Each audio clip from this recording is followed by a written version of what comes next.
welcome you. So welcome to the third Patreon and supporter exclusive Q&A webinar, this time on a more Asia, Australia, and also actually Europe friendlier time zone. I'm very happy to have Geert van Veer, founder of Herenboeren, here. We know each other, I always look back, I think 3 or 4, maybe 5 years. And I still remember the first time you shared the concept of Herenboeren. You come from a lot of experience in the farming sector. And I remember spending, I think, 2 hours, we had a tea or coffee somewhere, trying to shoot holes in the concept, and I couldn't find one, except for the investor side of things. So that's definitely something we're going to talk about. And that was actually also your question, like how do you invest in something like this, or how do you put money to work? And that's something we have been looking at actually a number of times. We organized a dinner in the Netherlands with a number of investors. We have done obviously 2 interviews, and I'm very happy to have you at this Q&A, because I always felt the 2 interviews we did are very nice, but they only scratch the surface. I think they're both more or less half an hour, and they only scratch the surface of the immense world that there is behind Herenboeren. And so I wanted to take this opportunity to have you here and be able to ask you a few more questions, and obviously also get the audience to ask a few more. Thank you for having us. So to kick off, what does a moment of crisis? I hear a lot of stories of people working in local food systems that are seeing an enormous increase or an enormous stress if they're mostly focusing on restaurants and like places where people eat out. What do you see in terms of Herenboeren when people suddenly realize, maybe after the toilet paper, where's the food? Where's my food coming from? I see empty shelves in my supermarket. Is that something you see in the last few weeks? Yeah, we do really have a lot of people. Yeah. Hey, good morning. Hey, I mean, Good morning. I just asked the question, what does it mean for something like Herenboeren in a time of these severe crises and in terms of food interest, etc.? Sorry, Geert, go ahead.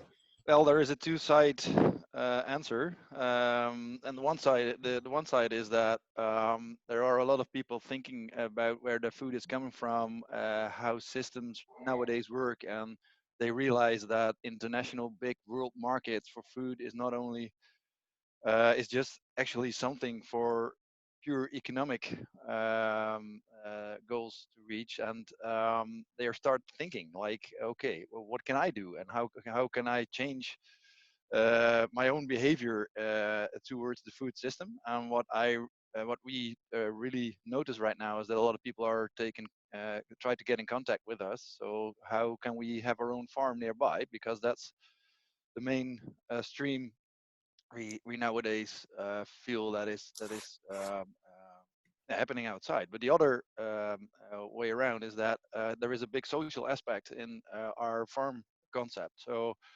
people are used to gather and come together on the farms, do some help or organize other activities, and that's only in the in one way it's kind of entertainment, so you could have skipped that part, but it's also necessary to come together to take decisions, because our members are the ones taking decisions on the farm. So that's something that that is really well, for a lot of people not used to using Zoom or Skype, it's a new world.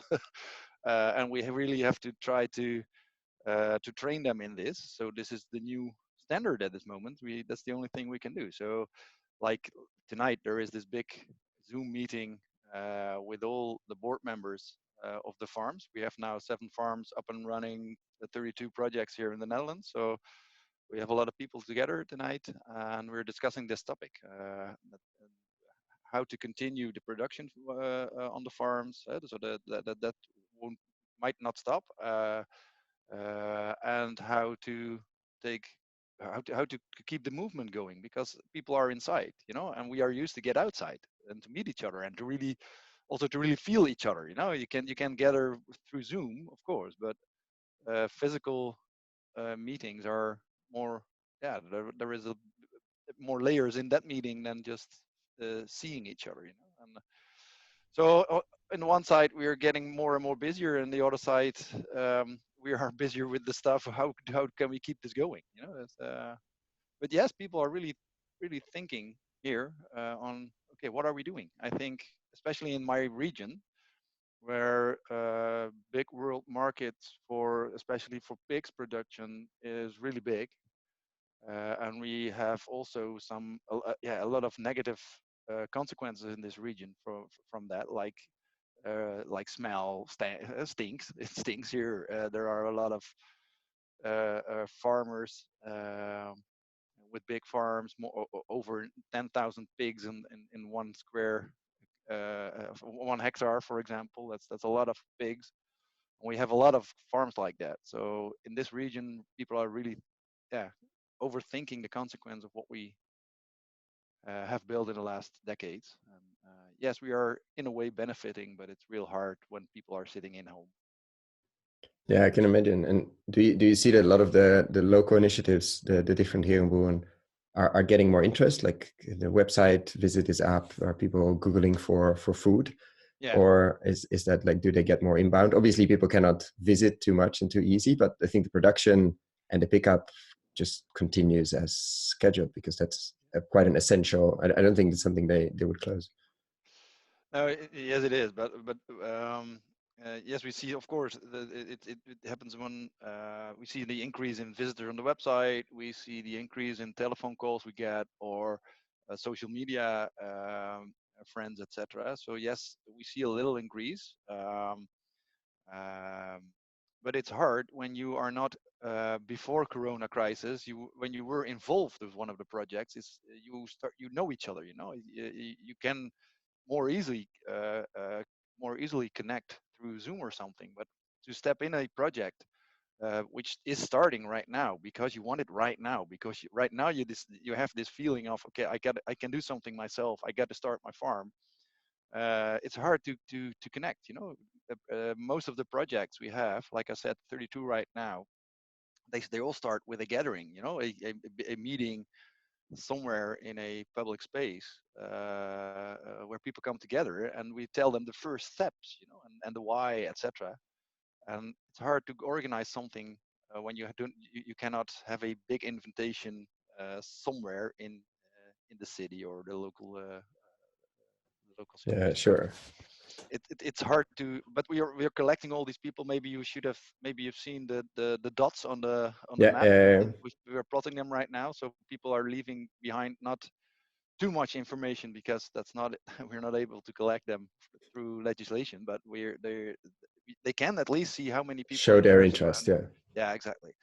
And I think we have been measuring and counting. I think half of the people who are involved right now is also with a dot on the map. So it's people involved is more than double than you can see. Oh wow. Just I'm realizing that I always jump straight in, but just to do 1 or 2 cents, I think most people have either listened or to the interviews we did, or had a look at farmingcommunities.org. But just 2 sentences on Herenboeren for anybody that it's too early or too late to think, I heard about this, but which Q&A webinar am I on? Which Zoom line am I on? Can you very briefly intro it, and then we dive deeper, because already Emmy had sent a number of I think good deep questions to dive into. Well, the concept is at the end is quite simple. We gather around 20 hectares, about 200 households, representing 500 people, and they become the member of a cooperative. And we have 200 members, and every member pays an entrance fee around about 2,000 euros once. So together with 200 households, we collect 400,000 euros.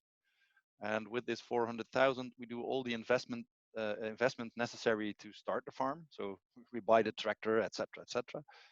And we hire the land, and the cooperative has the farmer as an employee. So the farmer is not the entrepreneur anymore. People all together, the big gathering of all the members, they are really the entrepreneur. And what we do, we produce as much as possible to what they need. So I've never seen one man living just from from one product. We don't only eat potatoes. So when you produce towards the needs of the members, you have a very various farm. Like we are producing fruit, apples, pear, prunes. We're producing 54 different kind of vegetables. We have pigs for the meat. We have chickens for eggs and meat. We have cows for meat. Not dairy yet, but that has something to do with regulation. But we could also have dairy products. We also produce our own fodder, so we're trying to be as circular as possible. And in the end, there are 3 pillars underneath this concept. We are producing with nature, so not against nature. We could have another deep dive into that, but that's what we do. So it's called nature-driven production. So nature tells us what to do, nature-driven. We are socially bonded, so that is something like we actually, the goal is to bring people together and to connect them with soil again. And the other pillar is what we called economically embedded, like is the economic part that enables us to run the farm instead of economy and gaining money is a goal at itself. The production and services, extra value creation is that what's really the goal of the farm. So these 3 pillars are beneath that, and when we deep dive into that, yeah, we can have another conversation. But I think we will with looking at a few of the people on the call. But what I like, I mean, it sounds the first time I heard it, obviously, it sounds very. It sounds like some other concepts, CSAs. I would say sometimes even a bit cute and funny. But then you've really built a machine or an organism to create many. Of course, you started with 1 and then 2, but it even tricked me into writing exponential growth and regenerative agriculture in the same sentence, as it is really scaling up. You have 32 now in the pipeline of very, very concrete farms. And if you look at that line, and we're all now statisticians and looking at models all day, but for another reason, if you continue that growth, it becomes quite an interesting footprint in the Netherlands and Europe. And it becomes quite a few people that get up to 60% of their daily calorie needs and nutrient needs from a very local farm. Obviously, their olive oil and their oranges not, but a lot of other things come from maybe 1 kilometer or 2 kilometers away. Yeah. And it's economically viable that you can actually pay a farmer to a very good salary, which is something that most farmers, I would argue, to find a farmer that has a good salary or has a good, a relatively easy income. Obviously, it's not easy. You have 200 or you have 500 people that are trying to tell you also partly what to do. But it's a very interesting model, obviously, from that sense in terms of the potential of scale. And that's why I keep coming back to Herenboeren as a very interesting model. But just not to keep the questions away from the audience. I know Emmy has a few actually, but I would love to start with the first one. You want to ask it yourself, Emmy? On the multiple generation one, I think is very interesting because you mentioned you're renting the land. So Yeah, exactly. Yes. So in short, my name is Emmy van Kleef. I work for Mustard Seed Trust, and I'm actually also a Herenboer. So it makes it very interesting. I'm a Herenboer in Op het Lies near Breda. Oh, okay, nice. Yeah, and it's also, as you said, we have 125 members right now, and we are trying to scale to 200 members to have the full membership cohort. And these are interesting times because I can imagine anything happening with an economic recession might influence that as well. Of course. But that aside, yeah, it was interesting to hear about because obviously I know the concept well, and I've also through Koen's podcast heard about other CSA initiatives, like for example Kulturland in Germany. It's a bit of a different model, but there they kind of modeled the land ownership in such a way that they perceive it as stewardship. So there is this kind of separate cooperative that is investing together with the farmers in a shared kind of cooperative model. And for each farm, they have then set up a different company, and that company is then as a steward of the land. And then that allows the farm to be there for generations. So my question was like, what are your thoughts on kind of this multiple generation land ownership? Like I know in the Herenboeren concept initially it was this idea, but I see like in practice, for example, on our land, we hire it for 6 years from the government. So what are your ideas about this? And quite sure you're struggling with this. Oh, yes, we do. Yeah. So thank you for Okay. your question. Yeah. Do you know also Herenboeren Land van Weert, for example? No. Yeah, I Okay. know that you have a collaboration there with Stichting Grondbeheer, right? Yeah, that's true. Yeah. So what we did there is that has everything to do with the soil fund. Yeah. Uh, what we see right now, and also that's something due to regulation, that it's not very interesting for the landowners to do something more than 6 years, 12 years. And that's the utmost, or give it away in yeah, how do you call it, erfpacht. Yeah, so you get that. So for 26 years, that's what, and you become almost the owner, but you cannot say you own the land. That's the long term something. It's a very specific Dutch law, and Exactly. yeah, So it's hard to explain, but it's so not easy to buy and it's not easy to rent long term. Basically, I think that's the exactly that's as prices are that's the so main high. problem. That's the main problem. But yeah. So what we see right now, what we did, we started the soil fund. I already told something about it in one of the podcasts, but the next step is that let me a little bit explain about the soil fund. What we do is we try to find investors. Investors put their money into the soil fund. In this case, it's grondbeheer. So they donate money, or they get the mortgage or something for buying soil. So the soil fund buys the soil, and then there is going to be, depending on the construction, whether it's giveaway money or it's investment money, or is it, no, it could be a mortgage as well. So in this case of Land van Weert, the farm in Weert, we bought the land in that construction. Next step is, how do we get land in the hand of the people? And it's not necessarily the same group of people who are participating in the Herenboeren farm, but it's what, in my opinion, in our opinion, recommoning land is one of the goals of Herenboeren. So we are now working on this pilot project, trying to to give the chance to all the people living nearby the farm of Herenboeren Weert. And we are thinking of obligations, like can we put on, can everybody buy a share about, let's say, 500 or 1,000 euros? And how many people do we need together to bring back the money to the investor? And what we are discussing right now with the land trust right now is which um, how much can we have to say on the common land, all the people gathering this money, they will give it back to the investor. So they become kind of owner, but the ownership we want to have in the soil fund itself. So because that's a kind of lockdown, or lockdown, or here in these terms. But it's locked up. That's what I need to say. The soil is locked up in the fund, but you want you want the people to have as much as say as possible. So what we are doing right now, we are piloting this. So we are gathering, I think it will be April when we start with this. We are trying to gather a lot of people nearby the farm in Weert who bring up money.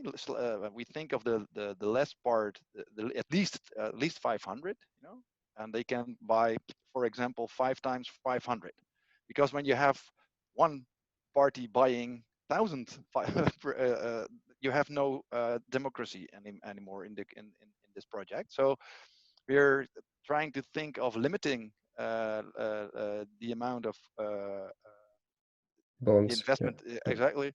So we think of shares of 500 and max 5 per person or per family, and this is how we try to bring back the ownership within the ownership back to the people.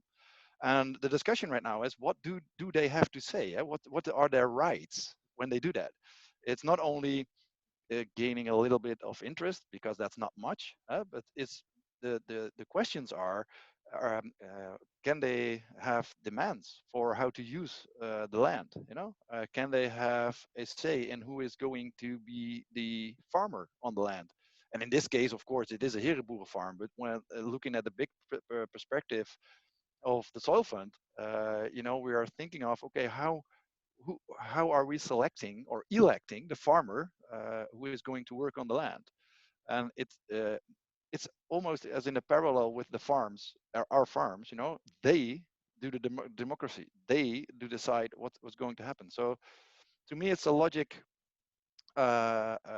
next step in the soil fund to go and see how community or cooperatives can own the land. But there is one aspect, and I think it's typical Dutch, or maybe it's more Western. We don't want it. We don't want the soil to go back on the free market because it's too speculative. So all the people together could also take easily a decision. Okay, let's sell the soil and have a lot of money and spread it over the over the members. And that's what we don't want to happen. That's something you want to block and make sure. I want to block that. Yeah. So that's why soil itself will be always in the trust. But the rights on how to make decisions, they will be spread over the new common. Is that the answer to your question? Yeah. That gives a good comprehensive answer on like what's the next step in this pursuit. Yeah, thank you. So you see, as a foundation, Herenboeren Foundation, actually we're starting a next concept. We have the farm. People can own the farm, but the next concept is people can own the land, and I think that will be the big game changer in farming in the Netherlands. I think. Why do you say that? Because what we see right now, that the soil here in the Netherlands is very expensive, and the soil prices are rising every day. So soil is not as expensive as in relation to what it can bring, so it's too expensive. And what you see right now is that not only new coming concepts like ours are not able to start a concept, but it's also the existing farmers who are not able to bring their farm to the next generation because the amount of investment is really too high, too big. What you're saying, the production capacity of the soil, especially obviously if you're, in all types of agriculture, but the nature-driven regenerative way you're farming, like really looks obviously at the production capacity of the soil health, etc. What can it bring for the next generations? That comes back to your question, and not just for the next 5 years and how much can we squeeze out of it. Is not connected or is no longer connected to the price on the market of a hectare or of 100 hectares, etc. Like those two things have been speculatively driven out like away from each other, which makes it very, very, very difficult for a farmer's son or daughter to take over the company, or for any new enthusiastic group of people that want to start a farm to get a sufficient amount of hectares to, just to give an understanding, 20 hectares, what would it cost? Normally very, very difficult because it depends on the location, but let's say for a few of the farms that have been started through you so far, what would a 20 hectare project cost? Well, I think we now pay about, on average here in the whole country, I think it's 7 to 8 euros per square meter, but that's 80,000 per hectare, and we need 20. So that's still a big investment. But what I've seen already I'm working in more than 20 years in this domain, and I've seen 20 years ago that we were calculating.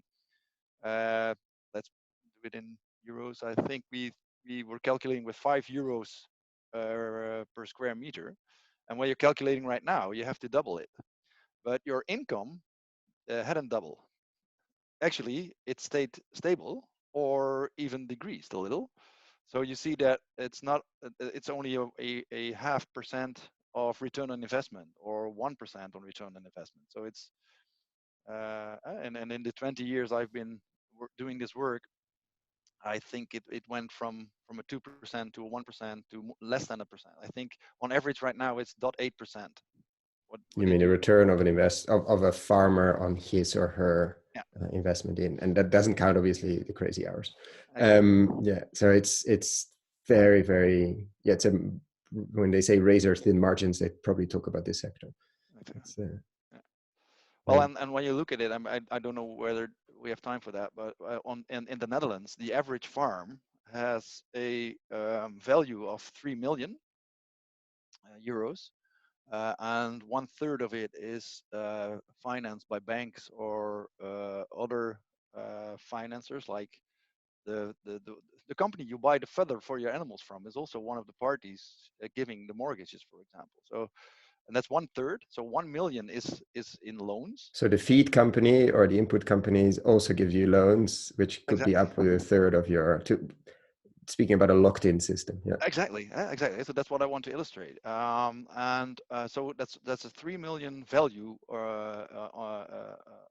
for the farm.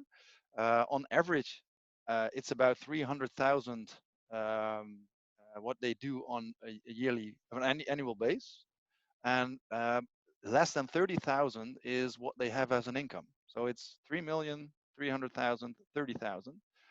But the 30,000, there is also on average 50% of it is coming from the Brussels support.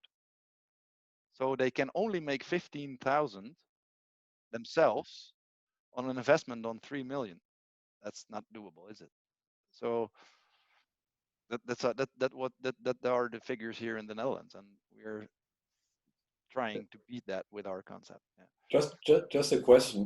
I just did a quick calculation. If you, sorry, I'm Jan from. Good morning, Jan. Good morning. Good morning. I just did a quick calculation. If the hectare price is 80,000, the farm is 1.6 million.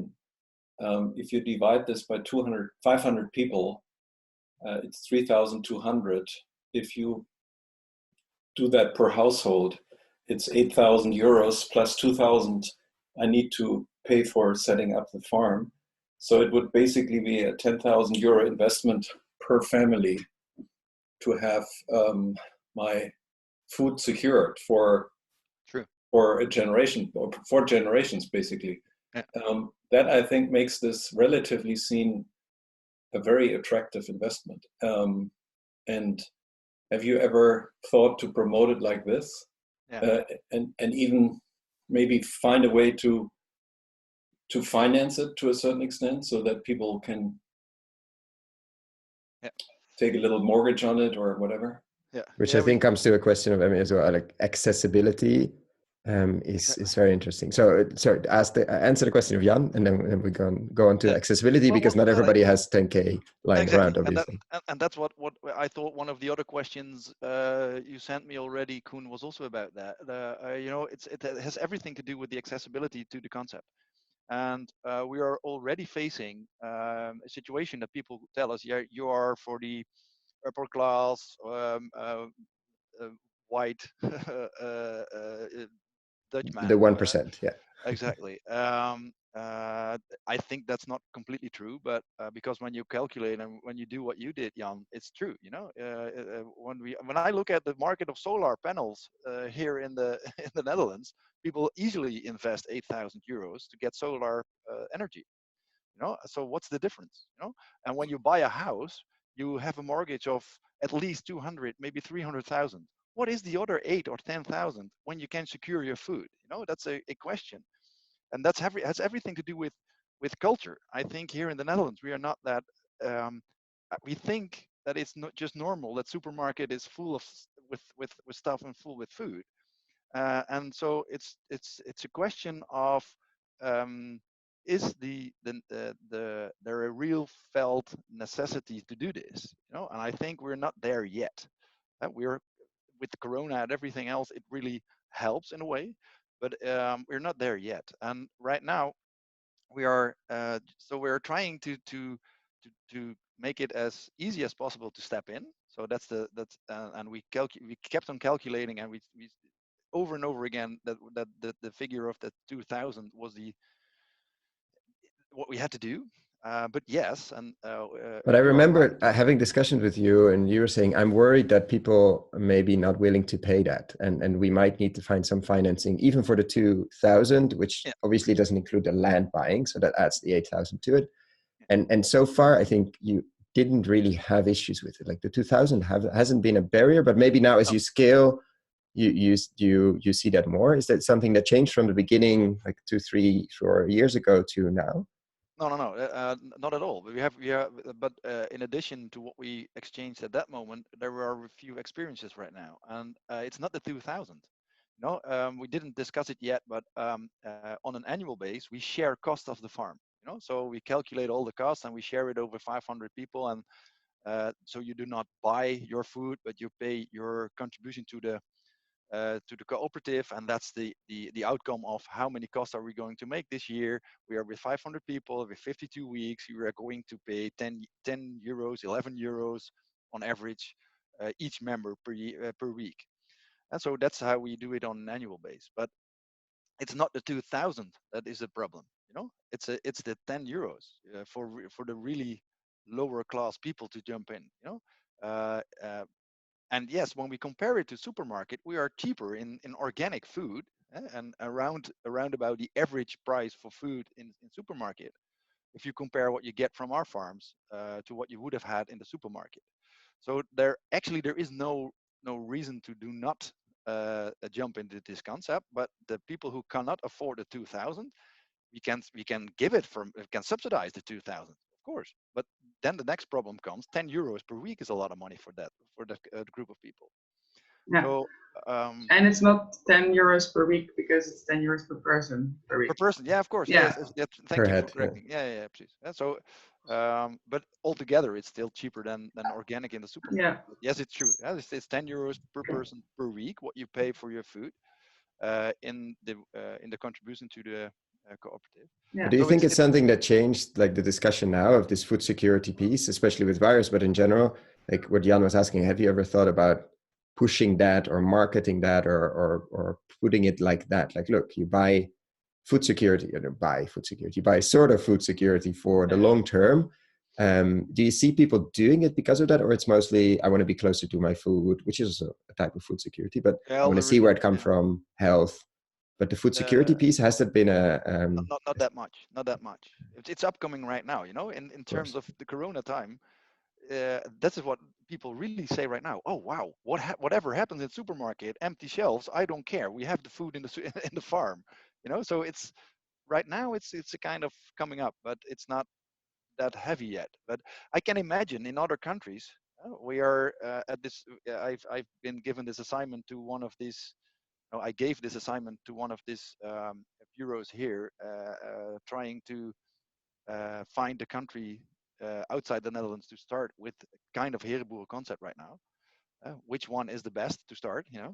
And I already get some feedback from what they're doing, and I think, okay, in other countries, it might be even a bigger issue than here in the Netherlands.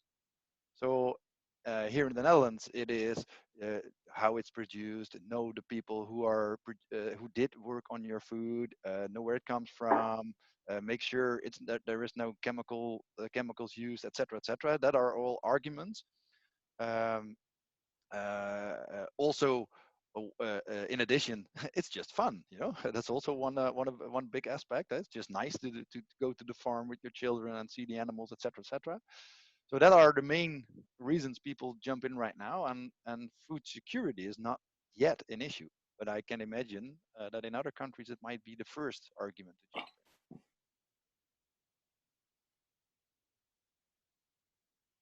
Corona will be the game changer.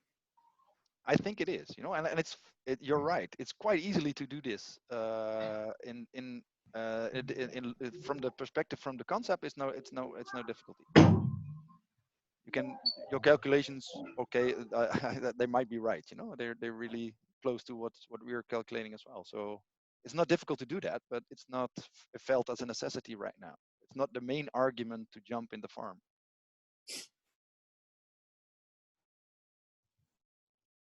And I think Emmy had a question on the inequality piece or the accessibility. I mean, you said it's possible, obviously, we can subsidize the 2000 at the beginning to get in, but then you have the 10 euros per head of the family per week. That also is connected to the cost of the cooperative, in a sense that if the cost of the cooperative goes down because people are helping, obviously the cost of the year after might be 9 euros or something. But there is there's a hard cost in running a small scale, regenerative, very mixed farm. It's your single apple might not be as cheap as others, but obviously the whole package the costs are lower than what you get in the supermarket. What's your idea how to get this to people that aren't buying organic now at the supermarket and are looking at the cost and say, yeah, I would pay €6 for this if I would buy the equivalent? Is that, do you get people to have that discussion on food quality, food pricing as well? Like, do you see people coming in that you might be surprised about, that they make that decision now because the €10 is quite a lot? Well, yes, but there is, maybe I can respond to this like this. What we see is that it's not only, there is a difference between being a member and being a consumer. And I think that's the main answer to the question. You know, when you want to do this for the consumers who are just used to pick what is offered, and they have a lot of demands on quality and etc. etc. Of course, we have to deliver quality as well. Let that be straight. But there is a difference between being a consumer with all the demands you have. Sometimes we deliver a lettuce with a little bit of sandy soil in it. You know, you wash it at home perfectly. You know, no problem. But you have to do that. And what if people now leave the farm with a big smile? I have my own lettuce. Hey, wow! I need to wash it at home. No problem. But what if this lettuce would be in the supermarket? I think supermarket manager would have a real big problem. So there is a difference between consumers and members. And the members are really connected to their project, to the farm, to the soil, to their food. And as soon as we are lowering the way people can enter the system, so let's try to find a subsidize for all the 2000s. Let's try to subsidize half of the weekly costs. I think consumer behavior gets in, and consumer behavior creates a distance to your food, because it's not you who has any responsibility. You can be really judgmental towards the one who is creating your food again. It's not you having a responsibility as a consumer. So it's more than just a consumer project. It's not just a choice. It's a way of life. It's taking responsibility. It's really wanted to be connected to what you're eating, and it's not just buying it. You know, and I think that's the main answer to the question. Is you have to think when you enter the system. You really have to think. You know, why do I want this? Is it just because it's cheaper than supermarket? I don't know whether that's the only argument to step in. Thanks, Jan. Yeah, another thank question. you. I'm pointing there, but I don't know where he is on your screen. he's on my left. He's over there. I have one question, Geert. I remember from one of the podcasts with Koen that you mentioned that one of the challenges is to find these farmers who are actually capable of handling multiple crops and livestock and all these together. My question is, what are you doing to identify these farmers, train these farmers, and how do you scale that? Yeah, thank you for your question. Yes, we see that now we have about 7 farms up and running. That there is a lot of farmers rethinking it over. So what was a difficulty might be not as difficult in future as it was in the beginning, because the examples are coming right now. So what we have right now is we developed this let's say a training program, and right now we have 2 groups of 10 farmers running it. Like for example, the farmer from Opetlies is one of the first members of the first training group. So she's also one of the victim. How do you say it? The kind of a victim. The guinea pig. Yeah. The guinea pig. Yeah, we are really trying to find out what to teach, what not, what can they bring up themselves, etc. So we don't want to pronounce the word as a course. It's not a course, it's a training, you know. And in a training program, you're exchanging your experiences. So we are having right now 20 farmers joining the program in 2 groups of 10, and the second group is already more focused on their Herenboeren farm. Because in the beginning, we also had to start the program as a program because we need some income, so there are also participants not wanting to become a Herenboer, but wanting to have some education on how to do sustainable farming. But the second group is already a group who 100% of the members is going to be a Herenboeren farmer. So it's going to be the farmer. So they come from concrete projects that are somewhere in that pipeline of starting. They're one of the 33 farms that is going to start in the next year and a half, and they need to be trained. So they have a very strong, and they probably have a very strong connection to their piece of land, or it's not theirs. Exactly, and that makes they know what they need to farm. They know what kind of soil they're going to be at. Exactly, and they also need. They also know what their needs are. I want to have more information on this or that, or how do I this or that. So and how did you find these farmers? Like, how did they came out of the community of Breda, where Emmy is, or? Yeah, in the example of Breda, yes, it's one of the initiative takers of Breda is now their farmer. But what we do is mostly post our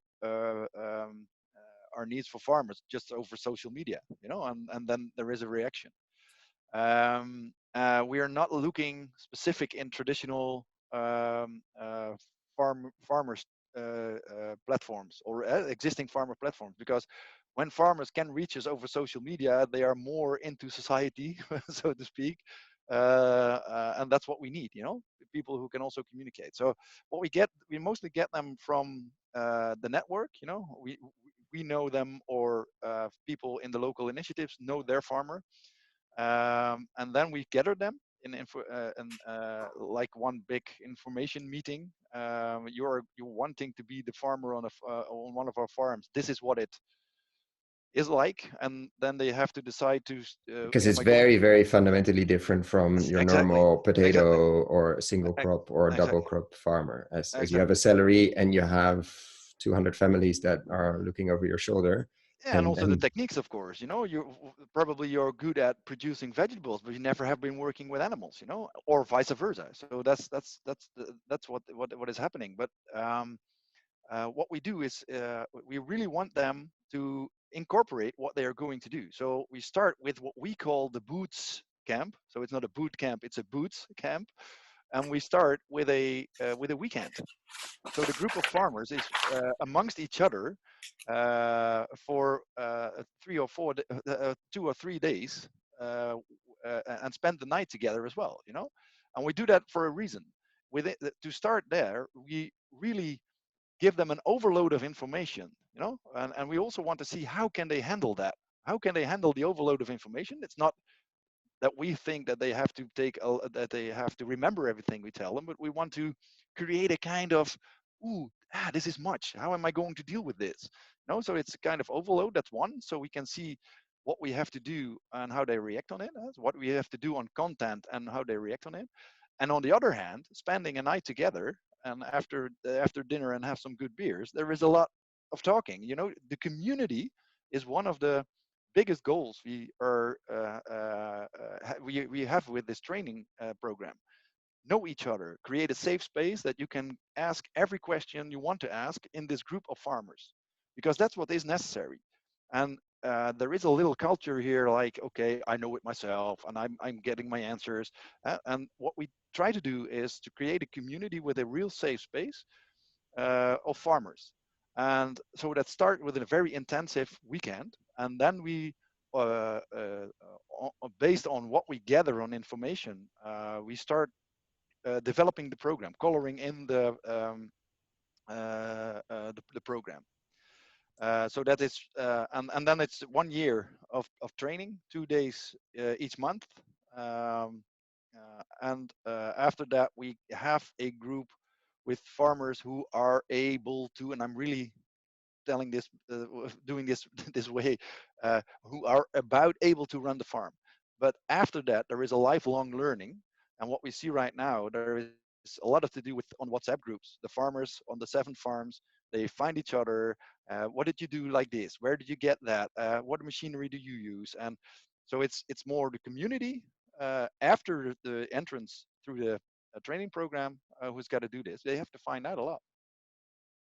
And just a quick question from Cindy, what's more or less the salary? I mean, it's a proper full-time, let's say Dutch salary, or part-time. How does that work? Yeah, it depends on how the farms do want to do. I have farms, for example, the farm in nearby Eindhoven, they are working with 2 farmers. So one of them is working 4 days and the other one is working 3 days. So they have a 7 days. But there's enough money in the concept. I think that's there's enough. You made the calculation to pay a farmer full time if that's necessary to run the farm. Yeah. A normal salary that he or she doesn't have to take an outside job. Yeah, and we can be clear about that. In like I said, they can earn about 45,000 per year. So which is a good salary in Netherlands. Yeah. Yeah, that's about the double income they would have had when they would have been the farmer on their own farm. The farmer themselves, yeah. Yeah, with all the risks. And in terms of Herenboeren itself, are you set up like a cooperative, and how does Herenboeren itself help to scale and grow and pay for the office behind you, etc.? Yeah, exactly. What we are right now is a foundation. And you help these initiatives to, at some point, because it's good to understand, many of these initiatives get started, they have a certain set of steps which you have set out, like you need to find 5 people to start it, then you need to get to 100, and there are, I don't know how many steps, 15, 20. And at some point, Herenboeren Foundation gets involved to help you design the farm, help you to find the location. But the first bit is done by, and actually last bit as well, by all the strong local energy. Exactly, and that's where it has to come from, because that's the energy. Then it's their farm, you know. But somewhere, let's say somewhere, we could also deep dive that. But we somewhere we get involved, and then we make this. Then we start making appointments on how this involvement is connected to the central organization. Like right now, it's the foundation. And the end of this year, it should be a top cooperative, so that all the farms are a member of the cooperative Herenboeren Netherlands. You know, so the foundation will have another role to play, but what we need is that what I really want is that the individual member on an individual farm has an influence on what the national organization does. And we couldn't start that earlier, like a cooperative of co-ops, you know, because I really wanted to have this critical mass. Because when we have a critical mass, there is also a correction factor, so to speak. You know, the group is big enough to. Let's, for example, say someone says, "Okay, let's start using chemicals." Could be something someone brings up, and I wanted the group big enough to not fall for that. Yeah. So do not fall for that. And right now we are at that stage. So at the end of this year, there should be a cooperative of cooperatives. And how many farms should you have at the end of the year? Just to, I mean, depending on virus craziness and other things. Yeah, of course. But I think right now we have 7, and I want to. I think we can add at the end of the year. We can add 2 or 3 more. And then next year another. And 4 to 8. What we calculate right now is 4 to 8 per year to establish. Yeah. Very cool. And Jan had a question. How does the farmer who manages the land deal with the fact that he or she doesn't own it? And yeah, basically is not the entrepreneur farmer, the hero on the tractor. I mean, he or she is the hero on the tractor, but the one that decides everything and wakes up in the morning. And what's that psychology piece like? Yeah, we always put it like this, you know, the economically ownership of the farm is in the hand of the members. Yeah, so that they own the economically part of the farm, the entity, you know. The land is not necessarily owned by them, so there is also a land owner who has some, how do you call it? He's the let's skip that. He's the owner. You have the owner, you have the economically owners, and you have the felt ownership of the farm. And the felt ownership should be in the hands of the farmer. So we arranged this in the following way. I think 95% of every decision taken on a day-to-day basis should be taken by the farmer. So he has to have this conversation with the board of his specific cooperative on where is how far can I go? How much money can I spend per decision? Which kind of decisions do you want me to get back to you to? And so I think it's 95% that should be taken on a daily basis with the farmer himself. And then the 5% is 5 to 10% it's necessary to go back to the board. And within that amount of questions, there is amount the board got to get back to the members. And when you do agree on this 3-layer decision ladder, you can reconsider it every year in the gathering of all the members.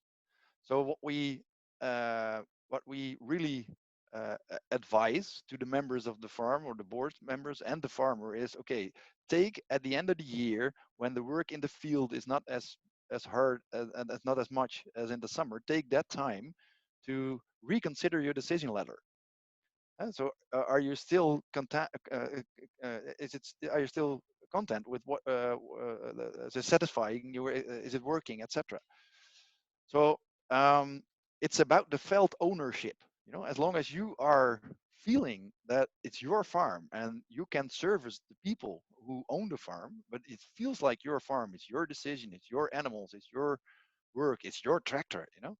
Up till now, it's going pretty well. But what you also see is that the board members are really pleased in being a board member. So they're almost taking over the farm, and people who are not even connected in one way or another into the agricultural sector are really deep diving and learning a lot. And they're even so enthusiastic that they take over the farm from the farmer. So that's something we. Right now, we are also going to have a training program for board members to make sure that this is still connected to each other. This is the responsibility from the farmer. This is yours as a board member. It has to be a really, especially in tough times. I remember you had a drought. I think we had a drought last year and the year before in the Netherlands, and there were certain diseases coming from chickens and coming by chickens, and you had to make tough decisions, or the members and the board had to make tough decisions to harvest all the chickens earlier because we didn't want to put them inside because it was by law suddenly the chickens had to be inside, or to not plant certain things because of drought. At the end, I think it comes down to the ownership. Like, do you feel ownership, and do you make long-term decisions on, okay, do I want a crop next year? Should I do certain things now? I want to be conscious of your time. We have 4 minutes left. I want to see if there's any final questions. I'm pointing around me, the people that didn't ask anything yet. And otherwise, obviously, feel free, other people to jump in as well. I see Nicolas. Yeah, sure. Maybe just to say something. I'm really impressed by the concept, and I'm also impressed by the way by the fact that you're able to find the good farmers, because this is something that we're really struggling in our project, to find people who are inspired but also got common sense, some experience, and some also appetite not to jump in, but just to be able to stay in the business. Because we see a lot of projects, for example, in Belgium, where they start producing fruit, vegetables, and many of those projects are now stopping just because of people, and the guys who are managing that are not capable economically or manually or agronomically. So I think it's a very interesting to see that. And I had a question regarding when you have 20 hectares, it's quite a lot of land, of course, for one person or one or two person, even if there is some help from the community. I suppose that you're producing not only vegetables on this land, but there is also some sort of, not commodity, but grain or other stuff just to rotate or to manage that properly. Is there a project with those lower value crop or grain crop, if I can say? Do you have something behind that? You mean some kind of transformation? Yeah, out of the high value crop, I would say. Would you make pasta and bread and flour? Would you? Yeah, yes, of course. we have been working on this program for our own bread. So with grains or something to produce. But here is the quality really coming in. The fact is that let's, for example, in France, they grow better grains than we can do in the Netherlands. So and what you see right now is that we use the grains in our rotation, in our crop rotation. That's because that's better for soil, etc., and for diseases. So we are already producing some, but we are putting it back in the soil for soil quality right now. And I think once the soil quality is back in order, I think we can use it for consumption. But right now, everything we produce, what we have to work very hard on soil quality, and we need in crop rotation we need this kind of products. But what we do is we just put it back into the soil at this moment. Do you feed it to animals as well, like your chickens, etc.? Or Yeah, that's still tricky? No, we do that already, but we do that with sunflowers, Sunflower seeds. That's what we produce as well. So the flour is given to the chicken, but the rest of the plant is going back into the soil. Yeah, because this is really something that, of course, for agronomical reason, but also for impact reason, this is something we are interested in Belgium and in our different projects at Soil Capital. How do we transform the large-scale farming around us? Because, of course, horticulture is part of the solution, but I think that this kind of project that you're developing could also in the future have some link with people who are producing commodities around those projects, to connect those people and to have an impact not only on a few hectares, but on what we see when you travel on the highway, on the left and on the right. It's most of the time grain and large scale farming. So it was just to put that on the table. Yeah, exactly. One last remark. I think it's really hard to transform existing farms. I think this because there is also an economical factor behind it.